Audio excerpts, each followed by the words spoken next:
Shalom. First and foremost, I want to give all praises, honor, and glory to Yahawah, Bahashem, YAHAWASHI, Bahashem, Rahai Kodash. Double honors to the apostles and elders of Great Millstone who have taught us this truth and rule well. Peace and salutations to the chosen and the elect. Amari Azabat out of the GMS Dallas camp. And this lesson here that I'm going to get into is going into Joel, the 3rd chapter, dealing with the deliverance of Israel. And we're just going to, dealing with the nations being judged. All right. And it reads, this is Joel chapter 3, verse 1. For behold, in those days and in that time, when I shall bring again the captivity of Judah and Jerusalem. And that time is during the time of our deliverance. And that's what that's going into, because before our deliverance, Judah, which is the southern kingdom, and Jerusalem, which is showing us our 12 tribes, which is the northern kingdom, is going into that, we're all being captivity together, which you can get in Jeremiah 15:33, that we'll be oppressed together. All right. And I got a precept to this, because that time, which we can get also in Jeremiah chapter 30, in verse 1, it reads, this is Jeremiah 30 and 1. The word that came to Jeremiah from Yahawah, saying, thus speaketh the Lord thy power of Israel, saying, write thee all the words that I have spoken unto thee in the book. And that book is these scriptures. All right. Verse 3, for lo, the days come, said the Lord, Yahawah, that I will bring again the captivity of my people Israel and Judah, said Yahawah, and I will cause them to return to the land that I gave to their fathers, and they shall possess it. See? And this hasn't happened yet, because this is a future prophecy, and this is the northern kingdom and the southern kingdom, all 12 tribes. And there are the words that are, and these are the words that the Lord spake concerning Israel and concerning Judah. Verse 5, and it reads, for thus said the Lord Yahawah, we have heard a voice of trembling, of fear, and not of peace. All right. Verse 6, ask ye now, and see whether a man doeth travail with child. Wherefore do I see every man with his hands on his loins as a woman in travail, and all faces are turned into paleness. Verse 7, at last, for that day is great so. Salaki, verse 7, at last, for that day is great, so that none is like it. And that's going into Daniel, the 12th chapter, the first verse, 12 and 1. Let me read that again. Alas, for that day is great, so that none is like it. It is even a time of Jacob's trouble, but he shall be saved out of it. And that's that deliverance, all right? Verse 8, for it shall come to pass in that day, said Yahawah, the Lord of hosts, that I will break his yoke from off thy neck. And that yoke is that under these curses, and that yoke is letting you know that we're still in captivity under Esau Edom, the so-called white man. And will burst our bonds, and strangers shall no more serve themselves of him. See, in verse 9, but they shall serve the Lord their power, and David their king, who I will raise up unto them. And that's us in rulership, when we saved out of this place in Babylon the Great. All right. And we're going to get another precept that's going to go further into it. And that's in Jeremiah, the 23rd chapter. All right. This is Jeremiah chapter 23 and verse 3. And it reads, "And I will gather the remnant of my flock out of all countries, whether I have driven them, and will bring them again to the folds, and they shall be fruitful and increase."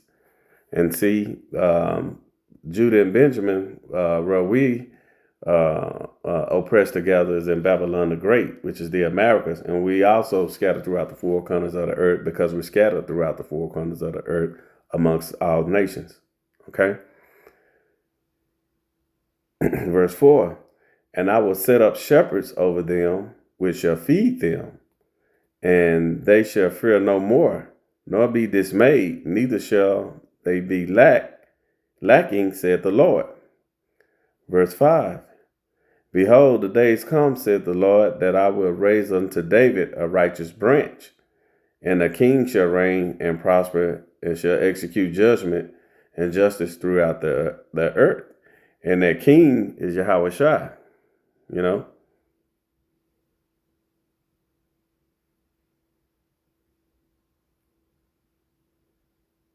Verse 6, and it reads, and this is the gathering of Israel that this is going into. Verse 6, "In his days Judah shall be saved, and Israel shall dwell safely." See, all 12 tribes. So let me keep reading. "And this is his name whereby he shall be called the Lord our righteousness," which is YAHAWASHI. Verse 7, "Therefore, behold, the days come, said Yahweh, that they shall no more say, the Lord liveth, which brought up the children of Israel out of the land of Egypt." Verse 8, "But the Lord liveth, which brought up and which led the seed of the house of Israel out of the north country, and from all countries whither I have driven them, and they shall dwell in their own land." That's because we were under the curses, according, and we were scattered. We're under the curses, and according to Deuteronomy chapter 28, verse 15 on down. And also, one of the main ones is the scattering had taken place, which is in Deuteronomy 28 and 64, you know.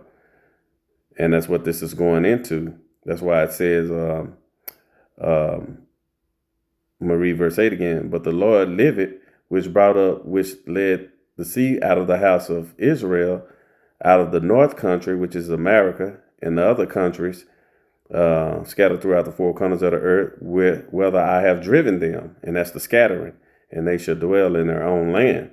And this is proof that the Israelites are not gonna be in a land until, you know, these future prophecies take place. But Yahawah deliver his people, and that hasn't happened yet. All right, we're gonna get another precept in Jeremiah chapter 3, and it reads. This is Jeremiah chapter 3 and verse 17, and it reads, At that time they shall call Jerusalem the throne of the Lord, and all the nations shall be gathered unto it, to the name of the Lord, to Jerusalem. Neither shall they walk any more after the imagination of their evil hearts." And that's going into the new covenant. In verse 18, "In those days the house of Judah shall walk with the house of Israel, and they shall come together out of the land of the north," which is Babylon, the great America, "to the land that I have given them for an inheritance unto your fathers, which is the Holy Land." See?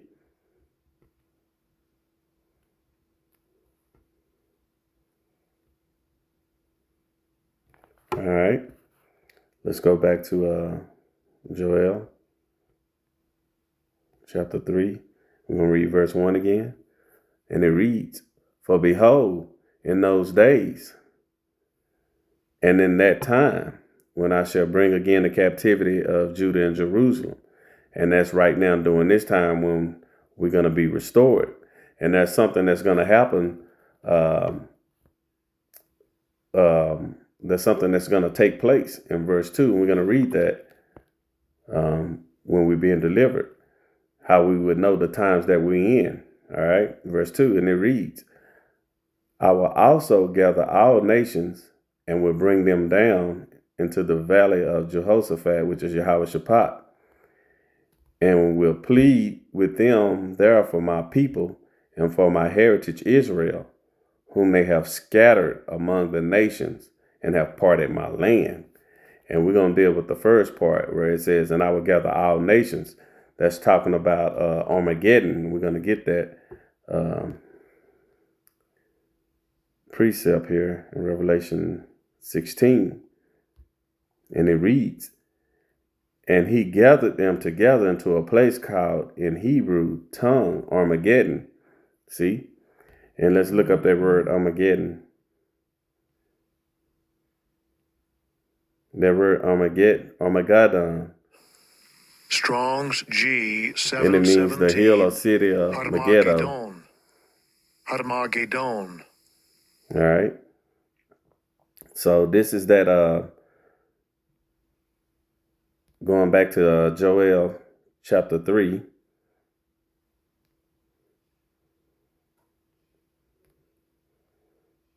Going back to Joel chapter 3. I will also gather all nations and will bring them down into the valley of YAHAWASHI. And that's Armageddon. And will plead with them there for my people and for my heritage Israel, whom they have scattered among the nations. And that scattering had taken place according to, James 1:1. You can find that again, Deuteronomy 28:64. All right. And parted my land. And the land was parted. And we're going to get that account in Ezekiel.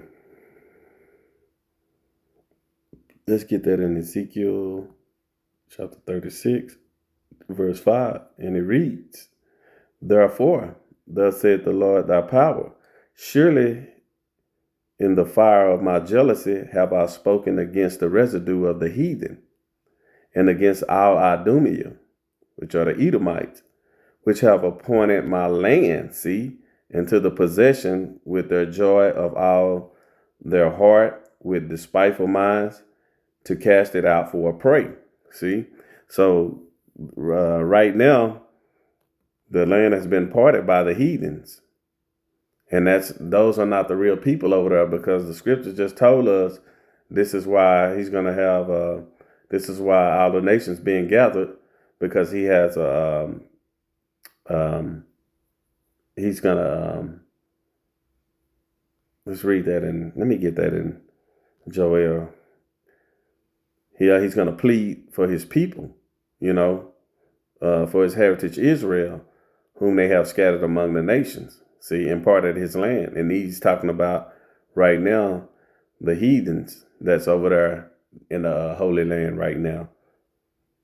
And that goes to show you that the Israelites, you so-called Negro, Latinos, and Native Americans who are Hebrew Israelites, that we're still in captivity.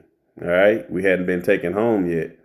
And the new covenant hadn't started it, because when the new covenant take place, we're not going to no longer be under the curses. All right. Let's get another precept here.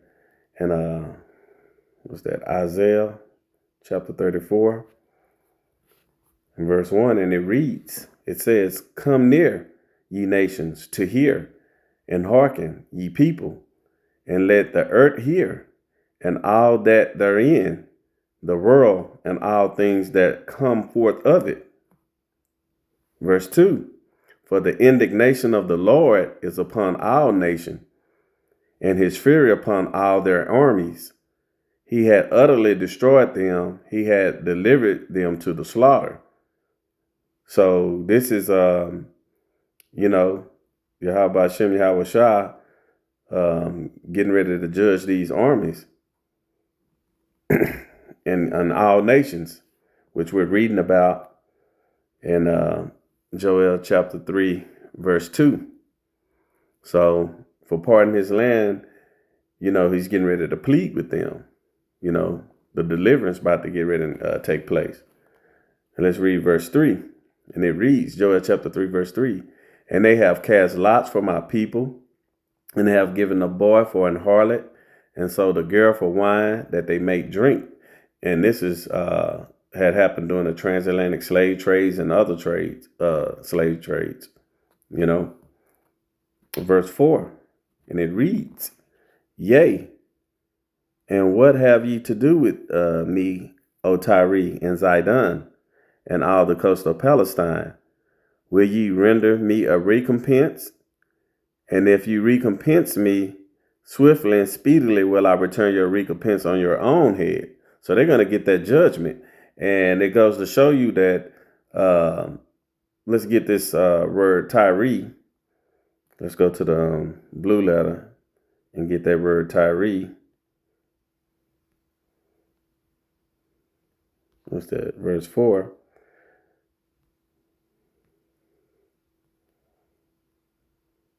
And Zidon, Tyre and Zidon. See?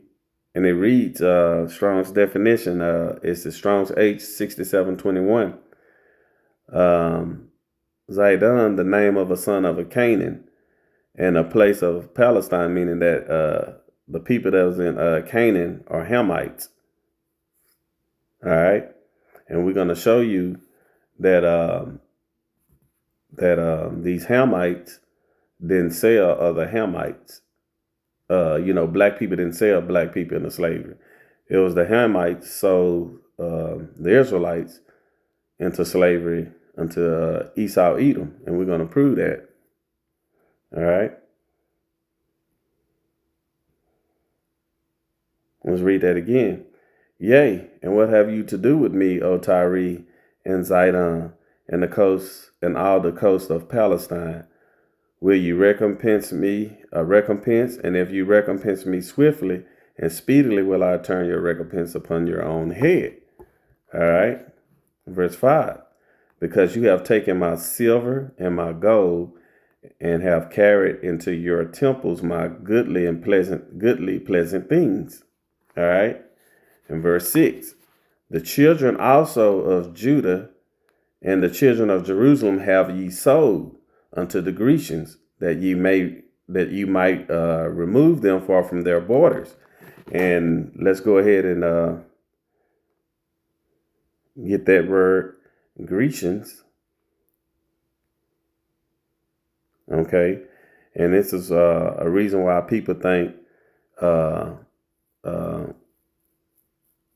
Esau is Japhet, and he's not Japhet. It's just the Edomites do what they always do.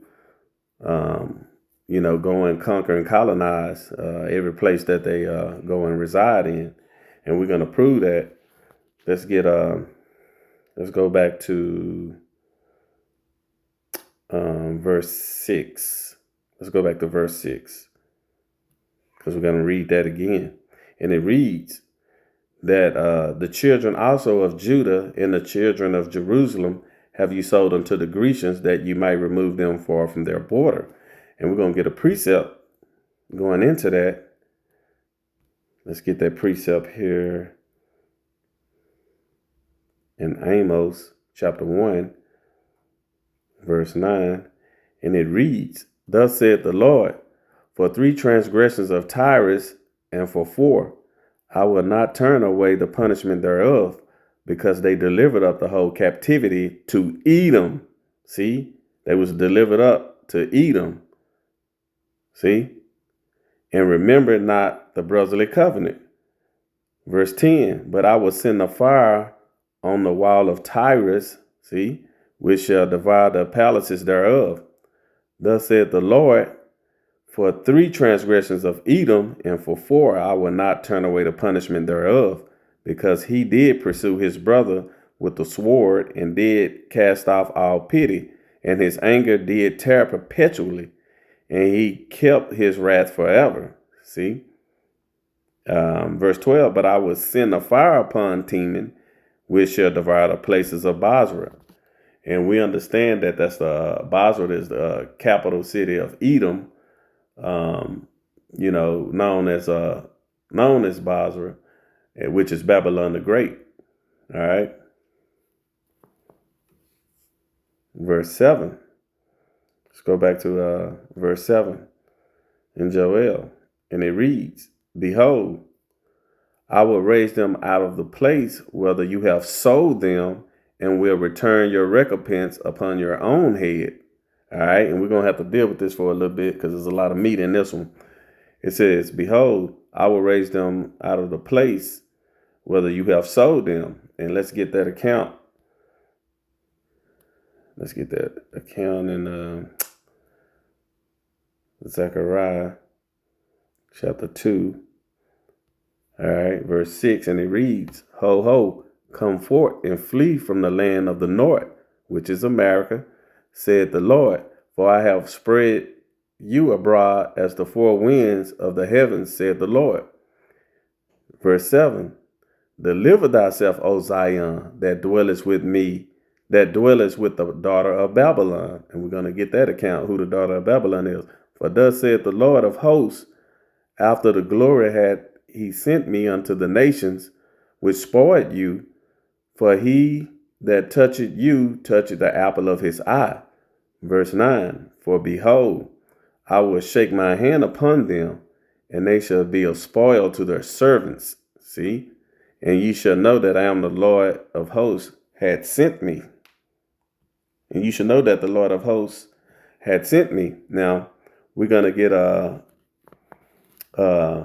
we're going to show you that Babylon, who Babylon the Great is, the daughter of Babylon. So let's get that account right there.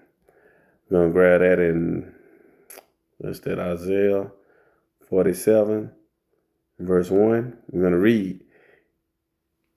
And it reads, Come down and sit in the dust, O virgin daughter of Babylon. So you know who is it talking about. Sit on the ground. There is no throne, O daughter of the Chaldeans, for thou shalt no more be called tender and delicate. We're going to jump down to verse 6, and it reads, I was wroth with my people, which are the Israelites.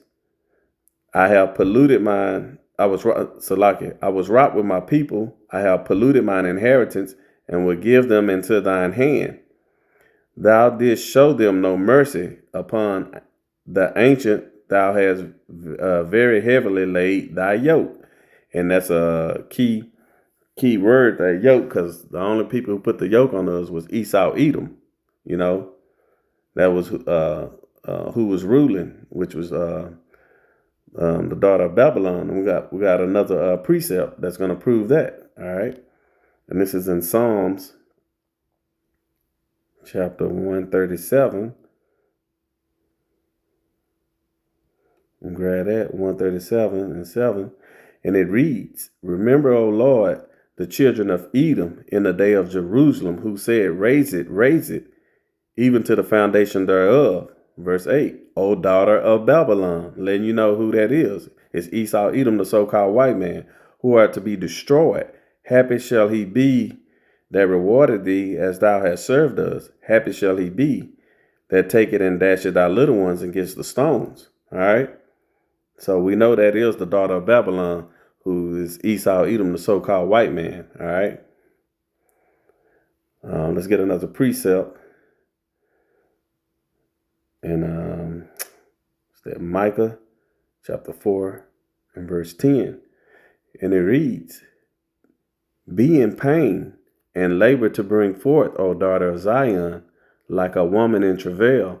For now shalt thou go forth out of the city, and thou shalt dwell in the field. And thou shalt go even to Babylon. There shall thou be delivered. There the Lord shall redeem thee from the land of the hand of thine enemies. Letting you know that it's Esau, Edom. Okay. Let's go back to Joel chapter 3. And we're going to read verse 7 again. Make sure we get everything out of that.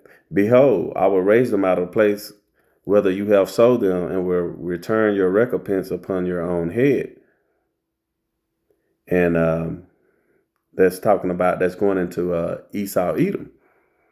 You know, who that's speaking about. All right. I got another precept about that recompense. Let's see. Revelation chapter 18. This is Revelation 18, verse 20 and 21. And it reads, "Rejoice over her, thou heavens, and ye holy apostles and prophets, for thy power hath avenged you on her." And it's talking about Babylon the Great, O daughter of Babylon, Esau, Edom, the so-called white man. All right. Verse 21, "And a mighty angel took up a stone like a great millstone and cast it into the sea, saying, Thus with violence shall thy great city Babylon be thrown down, and shall be found no more at all." And that's that recompense being returned upon Esau, Edom. Okay. All right. And I got another precept too as well. We can get that. That's in Revelation 11. What's that? Revelation 11 and 8. And it reads, "And their dead bodies shall lie in the street of that great city, which is spiritually called Sodom and Egypt, where also our Lord was crucified." And we understand that that's spiritually called Sodom and Egypt, which is Babylon the Great, because the two major things that you found in Sodom and Gomorrah was homosexuality, lesbian, very wicked individuals, and Egypt, which is synonymous with bondage and slavery. All right.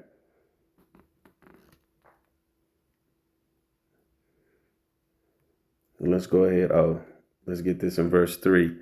Also, "And I will give power unto my two witnesses, and they shall prophesy 1,260 days, clothed in sackcloth." In verse 4, "These are the two olive trees and two candlesticks standing before the Most High of the earth." And we can go ahead and break that down, what that's going into with these two olive trees. We can get that account, and that's the Jeremiah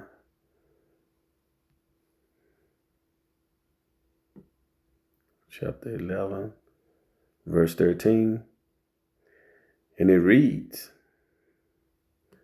"For according to the number of thy cities were thy gods, O Judah, and according to the number of the streets of Jerusalem," so it's showing you the southern northern kingdom, "have you set up altars to that shameful thing, even altars to burn incense unto Baal." You see, we're going to jump down to verse 15, and it reads, "What had my beloved to do in mine house, seeing she had wrought lewdness with many, and the holy flesh is passed from thee? When thou doest evil, then thou rejoice." Verse 16, "The Lord called thy name a green olive tree." See? And that's what that's going into in that verse. "Fair and goodly fruit, with the noise of the great tumult. He had kindled fire upon it, and the branches of it are broken." All right. In verse 17, "For the Lord of hosts that planted thee had pronounced evil against thee, for the evil of the house of Israel and the house of Judah, which they have done against themselves to provoke me to anger, and offering incense unto Baal." And let's get the account for the two candlesticks. And you know that this is talking about, this is symbolic, of the 12 tribes. All right.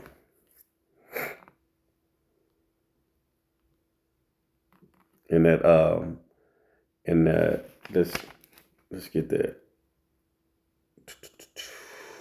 In Zechariah, the other account, I'm going to grab that. This is Zechariah chapter 4.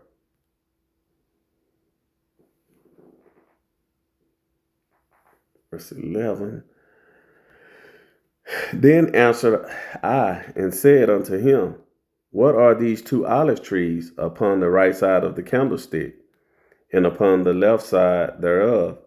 And I answered again, and said unto him, What be these 2 olive branches, which through the 2 golden pipes empty the golden oil out of themselves? And that's that truth.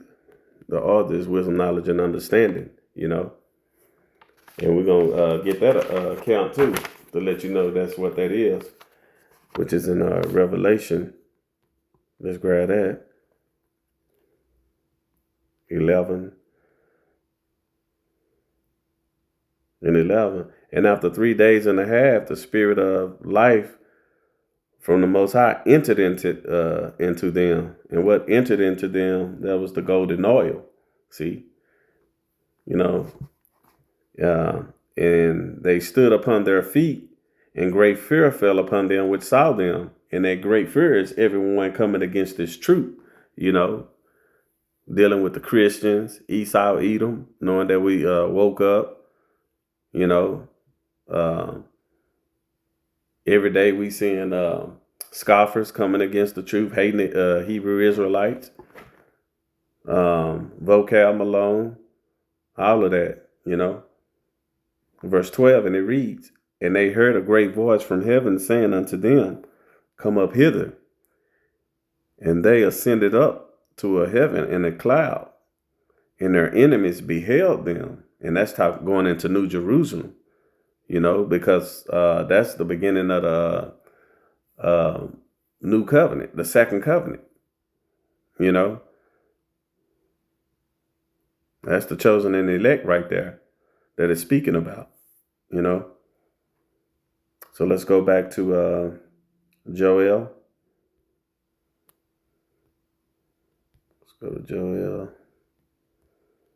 chapter 3 again. This is Joel chapter 3, verse 7. Let's read that again. Behold, I will raise them out of a place whether you have sold them. And it's talking about Esau, Edom, and return your recompense upon your own head. And we just read that. Let's get Jeremiah 30:16.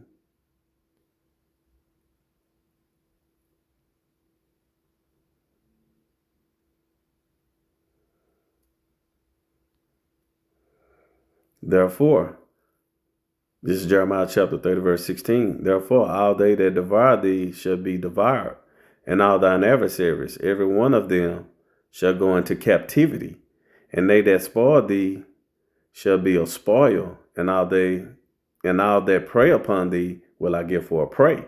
And that's the recompense coming back on, Esau, Edom, and these other nations, All right, and we got one more, and everyone knows this one. This is Revelation chapter 13 and verse 10, and it reads, He that leadeth into captivity shall go into captivity. He that killeth with the sword must be killed with the sword. Here is the patience and the faith of the saints. So that recompense is going to come back upon Esau, Edom, upon his own head, as the scripture had said, So reading verse 7 again, Behold, I will raise them out of the place where you have sold them, which is here in America, Babylon the Great, and also,